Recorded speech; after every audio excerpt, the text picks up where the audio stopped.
وَمِنَ النَّاسِ مَن يَتَّخِذُ مِن دُونِ اللَّهِ أَندَادًا يُحِبُّونَهُمْ كَحُبِّ اللَّهِ، وہ لوگ جو اللہ کے سوا کسی کو شریک بنا لیتے ہیں وہ ان سے ایسی محبت کر بیٹھتے ہیں جو اللہ کا حق تھا۔ وَالَّذِينَ آمَنُوا أَشَدُّ حُبًّا لِلَّهِ، اللہ والا تو اللہ سے شدید محبت کرتا ہے۔ اللہ نے اپنی محبت کا سٹینڈرڈ سورہ التوبہ میں بیان کیا کہ قُلْ إِنْ كَانَ آبَاؤُكُمْ وَأَبْنَاؤُكُمْ وَإِخْوَانُكُمْ وَأَزْوَاجُكُمْ وَعَشِيرَتُكُمْ، یہ کہہ دو کہ تمہارے باپ، بھائی، بیٹے، بیویاں، قبیلے، رشتہ دار، وہ مال جو تم کماتے ہو، وَتِجَارَةٌ تَخْشَوْنَ كَسَادَهَا، وہ تجارتیں جن کا کم ہونے کا تمہیں خوف ہے، وَمَسَاكِنُ تَرْضَوْنَهَا، وہ گھر جو تم بہت پسند کرتے ہو، راضی ہو ان سے،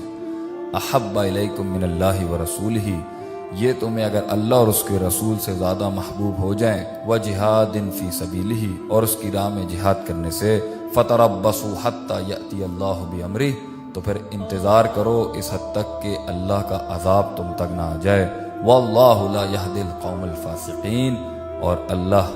فاسق قوم کو ہدایت نہیں دیتا۔ انسان کی زندگی تکلیفوں اور مصائب سے بھری ہے۔ جو چیز انسان کو اس دنیا میں سکھ، آرام، چین، راحت دیتی ہے وہ اللہ کی محبت ہے، اس کا قرب ہے، اللہ کا انسان کے ساتھ وہ تعلق ہے جو انسان کے سینے کو ٹھنڈا کرتا ہے، وہ آنسو جس کے گرنے کے بعد انسان غم، حزن اور کرب کا شکار نہیں ہوتا، وہ محبت جو انسان کو رشتوں کا احساس تو دلاتی ہے انسانوں کے ساتھ، مگر ان کا غلام اور ان کا عبد نہیں بناتی۔ انسان کا سکون، اس کا اطمینان لوگوں کی عبادت سے نکل کے اللہ کی محبت میں ڈوب جانے کا نام ہے، اپنے آپ کو اس کے سامنے سر تسلیم خم کرنے کا نام ہے، اللہ کے دیدار کے انتظار کا نام ہے،